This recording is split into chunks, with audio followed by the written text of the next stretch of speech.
Hello everybody, welcome back. This is Asura at Asura MBTI, and today we're going to be going in depth on the INTJ, the Mastermind. And this is going to be the first of a series of videos going in depth on all 16 of the types. I thought I would start off with the INTJ because it's my type, and of course I'm going to know the most about it. Alright, let's go ahead and get started. Let's go ahead and start off with the cognitive functions of the INTJ. The INTJ leads with dominant introverted intuition. They have secondary extroverted thinking, tertiary introverted feeling, and repressed extroverted sensing. The INTJ is a dominant introverted perceiving type with secondary extroverted judging. This confuses a lot of people because they see the J at the end of the four letters and assume the INTJ is a judging type. Introverted intuition is at the lead, making them a dominant perceiving type who prefers to shape and judge their external world through extroverted thinking, secondary to their introverted intuition. Before I go in depth on each of the cognitive functions of the INTJ, I would like to say that while the INTJ is known for being the mastermind, this does not mean that every single INTJ you come across is going to be extremely smart or some sort of true mastermind. The titles given to each of the 16 types don't really do true justice to each one of the 16 types. They're just one simple word, and one simple word isn't going to be enough to explain the true uniquenesses of each type. Alright, let's keep going. Decisive, determined, strategic, confident, and independent. These words can be used to describe most INTJs pretty well, especially the word independent. Young and Briggs both agreed that of the 16 types, the INTJ is typically known for being the most independent. From a very young age, the INTJ usually realizes that they see the world differently from everybody else, and this comes from their dominant introverted intuition, and I'll go into that again in just a few moments when I'm going over the cognitive functions. But this different view of the world usually brings them to want to share their view of the world, share their alternative perspectives that they seem to see. People who are INTJs and INFJs tend to see the world like a spider web. There's a connection between everything, and they want to share their understanding of this connection with the world, and that's very important for the INTJ type, especially when they grow older and they start to mature their secondary extroverted thinking. They're going to want to explain to others how they can change, how they can make a difference, how things can be better through the thoughts that they have. Let's start off with the introverted intuition of the INTJ. Introverted intuition, or Ni, is a irrational, subjective, perceiving function. And what that means is it's a perceiving function, which means it gathers information from the external world, but it's a subjective perceiving function, which means it applies it to the self. It applies it to how the individual with that function is going to use it. Every single INTJ's introverted intuition is going to be a little bit different. It's the same as, let's say, an introverted sensing type, an ISTJ. The subjective perceiving functions are unique to the individual. And what introverted intuition does is it begins to formulate patterns based on what the INTJ has experienced in life. Things that happen again and again and again in the INTJ's life are stored as a pattern in the subconscious. The subconscious recognizes this pattern and applies it to their mind when they're viewing the external world. When extroverted sensing gathers something from the external world, it is immediately put through the introverted intuitive scope. If it has seen that pattern before, it will immediately flash to the INTJ. That's something that a lot of people who are studying the INTJ type don't understand, is that the INTJ is not psychic. It's just on a subconscious level. They have recognized a pattern in life. They have recognized something that they've seen before and stored it in their subconscious. So after experiencing something so many times and their mind immediately recognizing it in their external world, they're going to apply that to how they're going to view the future. And this is why INTJs are very good at predicting outcomes. Because, again, on a subconscious level, they recognize these patterns. They see things that others don't see. And it's very common for INTJs to not even know how they knew what was going to come. They will have to go back and backtrack how they knew this was going to happen. They might say, well, this is going to happen, and then someone say, well, how do you know that's going to happen? And they'll stop and they'll go, it just feels like it's going to happen. And that's one of the reasons it's called intuition, is that to people who don't know what it is, that's really what it feels like. It feels like it's just a hunch. It's just something that you know is going to happen. That is also the reason introverted intuition is an irrational function, because those patterns recognized are unique to the individual. They are subjective. Not every other INTJ is going to have the same patterns recognized in their subconscious, in their introverted intuition. each INTJ has to experience their own life. They have to recognize their own patterns. So there's not always going to be a strong logic or fact base behind what each INTJ thinks about every outcome they're going to come across. Another important thing to note about introverted intuition beyond patterns is that introverted intuition likes to look behind things. It likes to look at the reasoning of things. While extroverted sensing experiences the physical sensations from the world around it, introverted intuition prefers to interpret those experiences. Introverted intuition looks at the whys, the causes, and the effects of what is happening around them. This is what tends to give INTJs that alternative view of the world that nobody else seems to understand, because INTJs are constantly doing this. INTJs are constantly looking behind the scenes. While the rest of the world is on the stage acting out the play, the INTJs are behind the scenes going, well, what is the cause? What is the effect? Who's raising the curtains? Who's moving the props? INTJs want to know what is causing what, and the rest of the world doesn't seem to be interested in this, especially judging types, which is where INTJs tend to disagree with people, because INTJs are the ones who aren't going to make their decision until they feel they have gathered as much information as they need to come to a complete conclusion. Let's move on to extroverted thinking. Extroverted thinking in the INTJ is usually going to lead them to be very action-orientated, and extroverted thinking, unlike introverted intuition, is an objective function, and what this means is it's going to use concrete information. Extroverted thinking is going to use the facts and data clearly presented to the individual with extroverted thinking. This leads people with extroverted thinking, especially the INTJ, to be very decisive. They're going to want to shape their external world. They see all of the external information around them and they want to sort it. They want to categorize it. They want to make sure it can be used to its fullest potential. This is why I nickname extroverted thinking the manager function, and that's why a lot of people who have extroverted thinking higher up in their function stack, for say INTJ, ENTJs usually tend to end up in leadership positions, more so ENTJs than INTJs. INTJs with extroverted thinking are going to be more concerned with using their extroverted thinking to support their introverted intuition. They want to use their ability to shape the external world to support their perceptions, to support their futuristic ideas. In my opinion, this is why the INTJ type has earned the title of Mastermind. They're trying to use objective information, the concrete data in the world around them, to support their alternative perceptions, to support their ideals on how the world could be.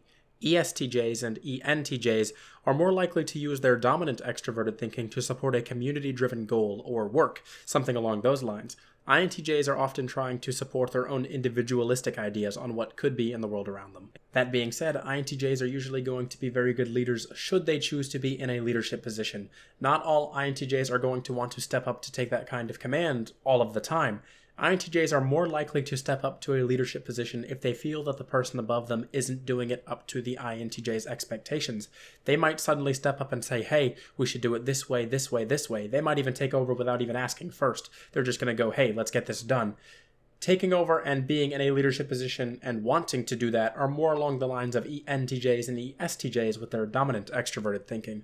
Again, INTJs are more likely to just pursue their own interests as an individual. They're trying to promote their introverted, intuitive ideas of how the world could be. Let's move on to the introverted feeling of the INTJ. Now, introverted feeling is the tertiary function of the INTJ, and the tertiary function is known as the unique function. This is the function that's going to be the most widely varying of each person in a singular type. That means every single INTJ's introverted feeling is going to be different. It's going to be the thing that makes each INTJ more unique than the INTJ next to them. Introverted feeling is known to be a moral scale. From a young age, people with introverted feeling have a strong sense of right or wrong based on how they feel things should be weighed on that moral scale. They're going to be less driven about how the community feels about things and more driven on how they as an individual feel. Is that wrong to me? Is that right to me? How should I feel about this? How do I feel about this? I personally nickname introverted feeling the identity function. Introverted feeling has a strong desire to maintain a sense of self. This isn't going to be as strong in the INTJ as, say, an INFP or ISFP who have dominant introverted feeling, but somewhere deep inside, the INTJ is going to want to remain a singular person. They're not going to want to be a part of the group as much as someone with extroverted feeling. INTJs often like to know that they, as an individual, are the ones to make things happen, and that they aren't going to be exactly the same as every other person around them. People with introverted feeling often want to be their own unique individual person, and this is going to lead INTJs to not really care about how people view them. They're not really going to care about what the community thinks about them. They might be willing to change how they think and act if it is going to support their introverted intuition, if it's going to support their perception that they want to bring into reality. But other than that, when the INTJ is in a relaxed mode, when they're in their everyday functions, when they're in their everyday self, they're not really going to be caring what other people feel. They're not really going to be caring about what other people have to say about them. On to the final function of the INTJ, which is repressed extroverted sensing. Repressed extroverted sensing is going to be the opposite of introverted intuition. Whereas introverted intuition looks at the behind-the-scenes reasonings of events, extroverted sensing experiences those events. But INTJs repress this. INTJs repress reality. INTJs don't like to live in the present. They want their mind to be in the future. They want to be looking through things. They want to be looking at how things could be. And this is going to lead INTJs to want to avoid things like parties and often experiencing new things. When an INTJ grows into their older years, they might be more likely to crave these things, but even then, they might still be afraid to go out and experience new sensations. Some INTJs might even fall into their extroverted sensing grip, where they are likely to overindulge in physical sensations, or even underindulge in some things that they need. For example, an INTJ in an extroverted sensing grip might undereat. They might not allow themselves to have enough of what they need in their physical world. They might overeat. They might overindulge in physical sensation to a point where it is dangerous to their health. This is because INTJs are using their extroverted sensing to temporarily repress introverted intuition. Just as the dominant introverted intuitive INTJ represses extroverted sensing, when they are in this grip where extroverted sensing is taken over, introverted intuition is being pushed down. They are trying to get rid of these introverted intuitive perceptions. They want to take a break from it all. So they're going to allow their extroverted sensing to take over. They're going to allow these physical sensations to rule their life temporarily while they ignore what could be, while they ignore what is going to be. As a closing note for introverted intuition and repressed extroverted sensing, I would like to share a quote from the book Gifts Differing by Isabel Briggs Myers, in which she says, for people with strong introverted intuition, that they regard the immediate situation as a prison from which escape is urgently necessary, and they aim to escape through some sweeping change in the subjective understanding of the objective situation. Now that we've talked about the cognitive functions of the INTJ, let's talk about some of the commonly known general strengths and weaknesses of the type. In my opinion, one strength stands above all others when it comes to the INTJ, and that is that INTJs have willpower beyond most. And this is because their introverted intuitive perceptions are of utmost importance to the INTJ. INTJs will sacrifice their own needs, whether it be physical, mental, or emotional, to make sure that these perceptions come into reality. And because they lack extroverted feeling of the INFJ, they're usually going to be willing to push aside others' feelings to make sure that these perceptions come into play as well. INTJs are very, very driven to a point where they can be pushy about what they want to get done. And they might even say to other people, well, get out of my way. And this is a strength, but it's also a weakness. But for the most part, this is going to lead all INTJs who are driven to push beyond their own limitations to get something done. When it comes to the weaknesses of the INTJ, one or two stand above the rest. And first of all is that INTJs tend to hate rules.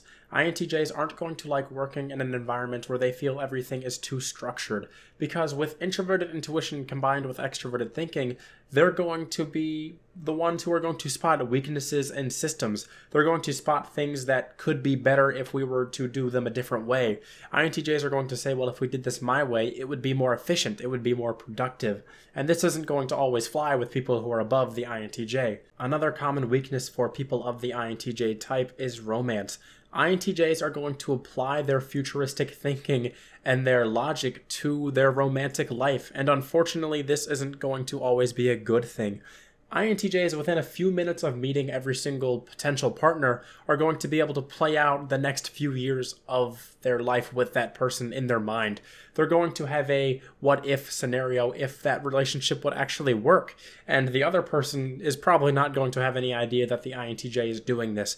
But if an INTJ feels that this relationship could work, they might be willing to pursue a relationship with someone.